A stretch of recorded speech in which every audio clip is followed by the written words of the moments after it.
The crystal chandeliers at the country club didn't sparkle. They glared. It was my parents' 40th wedding anniversary. A sea of black ties and silk gowns that cost more than a year of my daughter's tuition.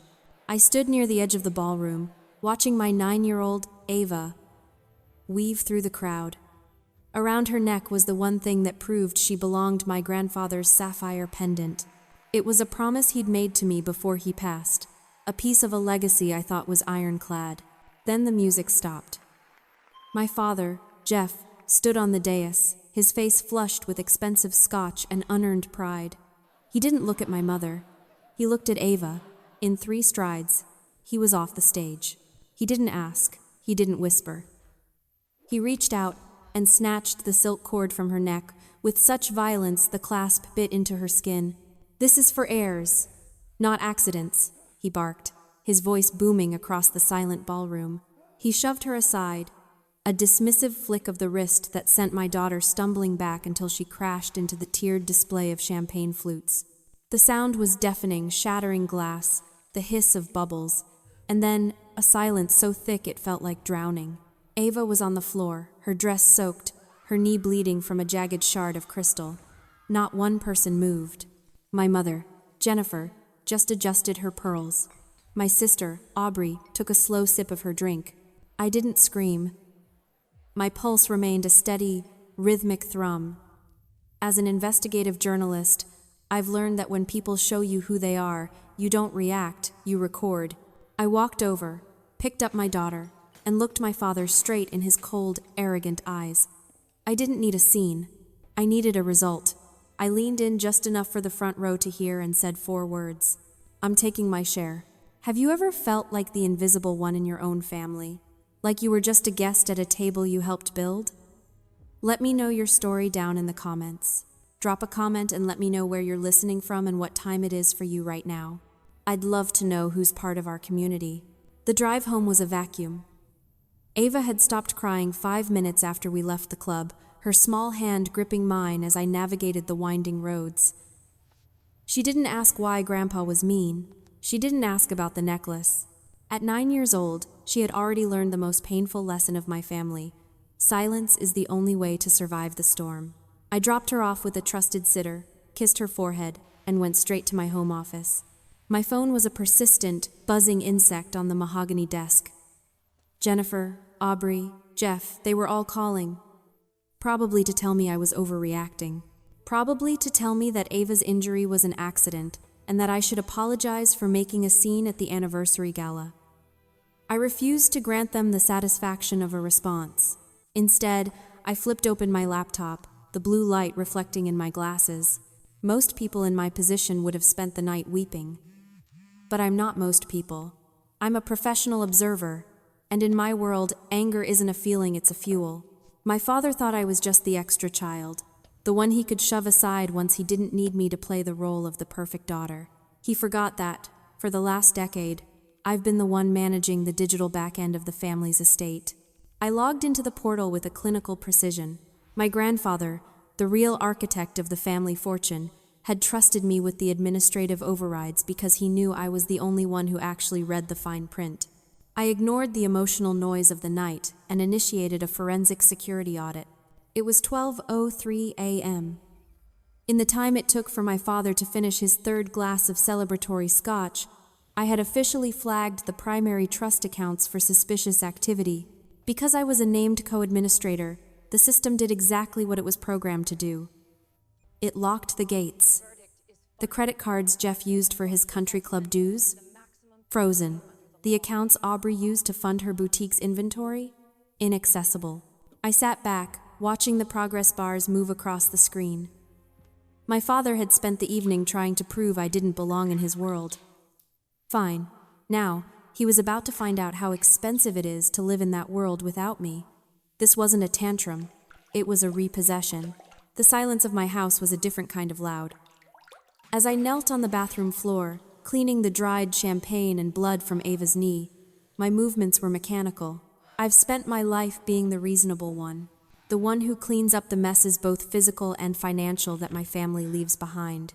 3 years ago, My father's genius investments in a luxury real estate venture crumbled.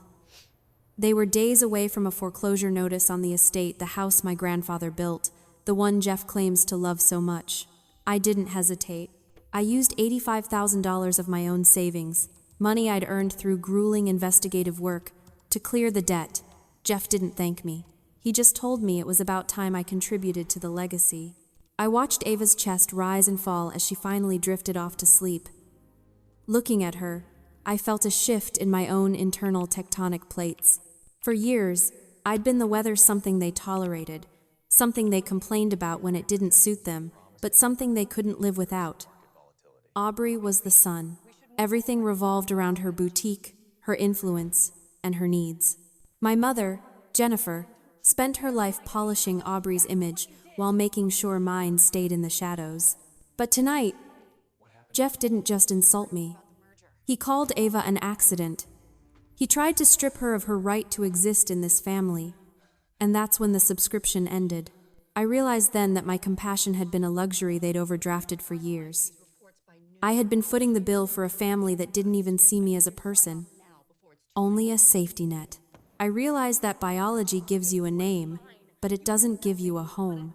If they wanted to treat us like strangers, I would treat them like a business transaction that had gone into default. This wasn't about a necklace anymore.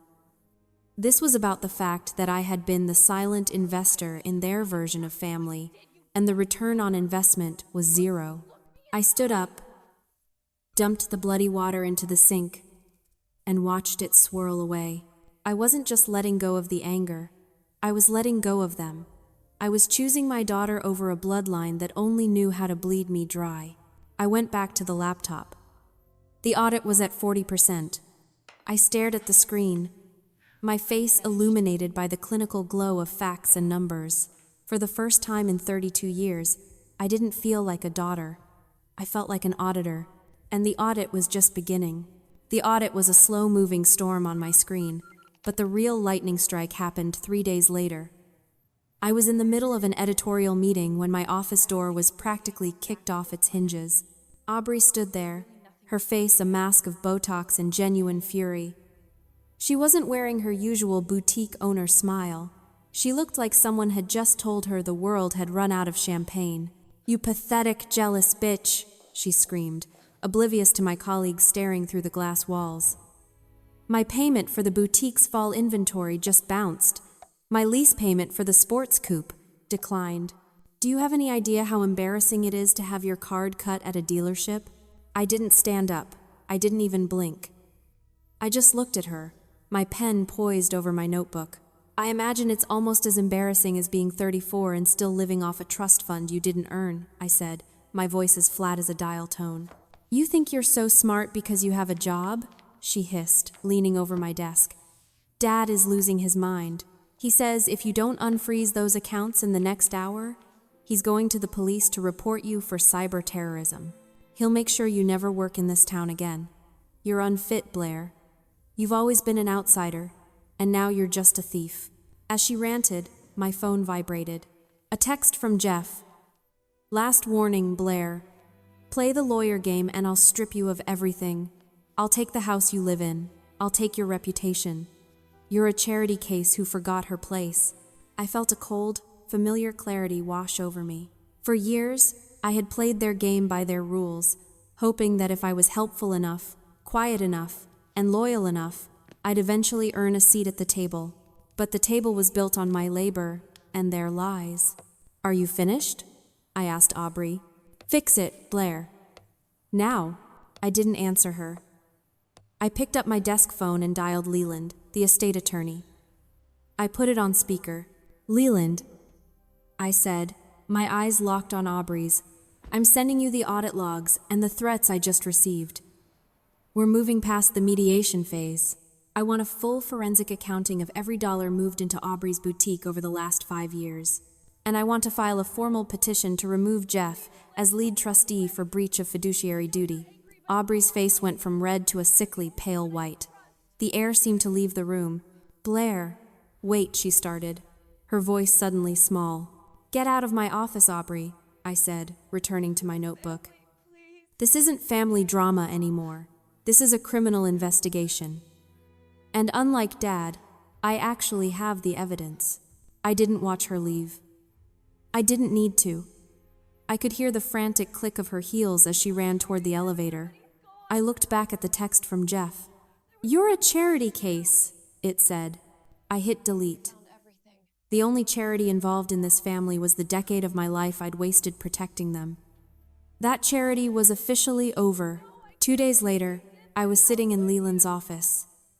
The room smelled of old paper and expensive leather, the scent of consequences.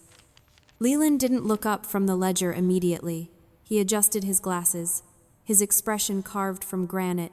"Blair," he began, his voice low. "The forensic audit is complete. It's not just about the trust being mismanaged. It's about systemic theft." He slid a folder across the mahogany desk. I opened it. Numbers jumped out at me like accusations. Total unauthorized withdrawals. $441,600.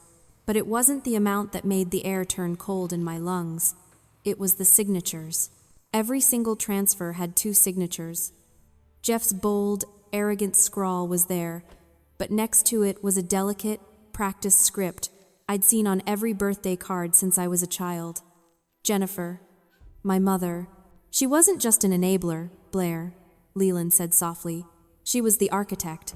She used your father's narcissism as a front to drain your grandfather's legacy into Aubrey's failing boutique and Jeff's offshore accounts. They weren't just spending your inheritance, they were erasing it." My pulse didn't quicken. I felt a strange clinical detachment. This wasn't a family. It was a crime scene. "There's more," Leland continued. He handed me a small, weathered leather book. "Your grandfather left this in a safety deposit box with instructions to release it only if a forensic audit was ever triggered. He knew, Blair. He knew exactly who Jeff and Jennifer were." I opened my grandfather's journal. His handwriting was shaky, but clear. "I see how they look at Blair," one entry read. "Like she is a debt to be paid rather than a daughter to be loved. Jeff questions her paternity because it's easier to hate a stranger than a mirror. But she is his. I've seen the records. Jennifer hides them to keep Jeff's rage focused on the child, keeping herself safe. I am creating this trust not as a gift, but as a fire escape. I hope she never needs it, but I fear the day she will." He had seen it decades ago. He knew Jennifer had hidden the truth about my paternity, that I was 100% Jeff's biological daughter, just to maintain a dynamic of shame that kept her in power. She had watched me grow up thinking I was a charity case while she held the proof that I was the rightful heir. I realized then that this was the weapon my grandfather had left for me. He hadn't just left me money. He had left me the truth. He waited because he knew I had to be the one to trigger the escape. He knew that for the truth to have power, I had to be strong enough to go looking for it. "Ink beats opinions, Leland," I said, closing the journal. "What's the next move?" he asked. I looked at the forged signatures and the journal that proved my mother's lifelong betrayal. The audit is done. Now, we start the foreclosure. I want the house. I want everything they used my money to buy, and I want them to see the truth before I take it all away. The Gala House, the fortress of Jeff's ego, was silent when the court-ordered marshals arrived. The air of the estate, once smelling of aged scotch and expensive candles, now just felt like cold, damp stone. Within 48 hours of Leland filing the audit and the grandfather's journal, the legal system did what my father never could. It acted with absolute, unfeeling fairness. A temporary injunction had been granted, because the $441,600 had been siphoned directly from a trust meant for me, and because the family home had been used as collateral for Jeff's fraudulent loans. The court ordered the immediate liquidation of the estate to ensure restitution. I was standing on the sidewalk, watching the auction pending sign being hammered into the manicured lawn, when a taxi pulled up. Jennifer stepped out. She wasn't the polished socialite from the gala anymore. Her hair was frantic, her designer coat was wrinkled, and her eyes were rimmed with a raw, desperate red. "Blair," she sobbed, reaching for my arm. I stepped back, letting her hand fall through the empty air. "Please, Talk to Leland. Tell the judge there's been a mistake. We have nowhere to go. Jeff is being investigated. They're talking about criminal charges. Aubrey is losing her shop. You're our only hope, Blair. We're family. I looked at her. And for the first time in my life, I didn't see a mother. I saw a stranger who had traded my childhood for a boutique and a sports coupe. Family? I asked, my voice low and lethal. Family doesn't hide journals that prove a daughter's birthright just to keep her small. Family doesn't forge signatures to steal nearly $500,000 from a child's future. You weren't protecting the family, Jennifer. You were protecting a lie. She froze, her mouth agape. The journals? You found them? I found everything, I said, leaning in. Grandfather knew. He built this trust as a fire escape because he knew one day you'd set the house on fire just to stay warm. Well, the fire is here, and I'm not the rescue team. Blair, please, you can't take the house. It's our legacy, she wailed. I pulled a single sheet of paper from my coat, the final restitution order. I didn't hand it to her. I let it flutter to the pavement at her feet. You didn't just steal money, Jennifer. You stole a father, and you tried to steal my daughter's dignity. You wanted me to be an accident? Fine. Consider this the crash. I looked up at the massive front doors of the estate. I'm not taking the house. The bank is. And I'm the one who called the tow truck for Aubrey's car. I turned my back on her. As I walked toward my car, her begging turned into a high, thin scream of realization, but I didn't look back.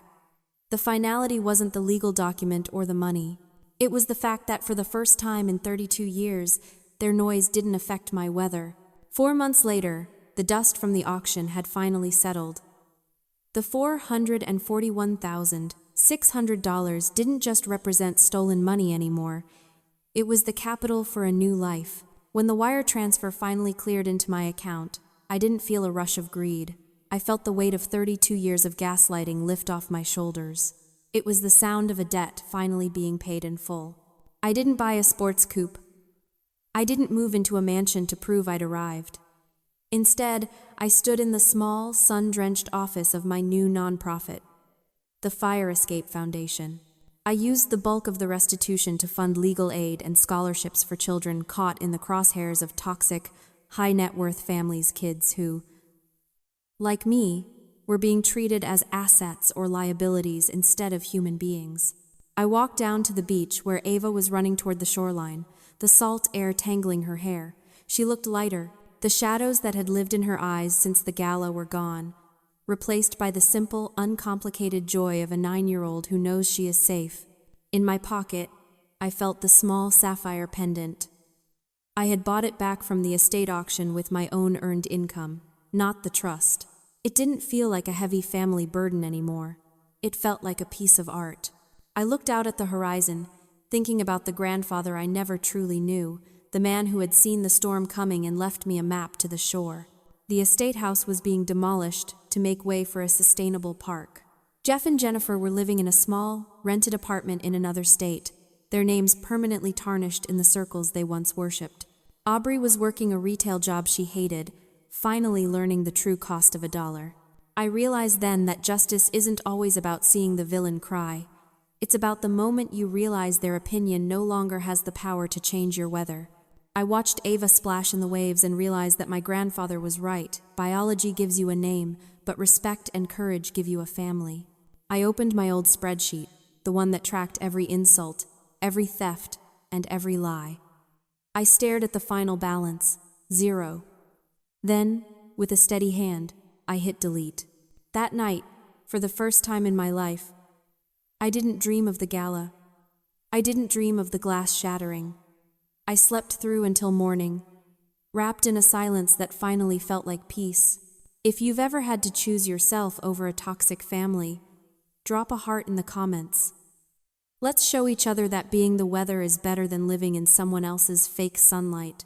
Don't forget to subscribe for more stories of justice.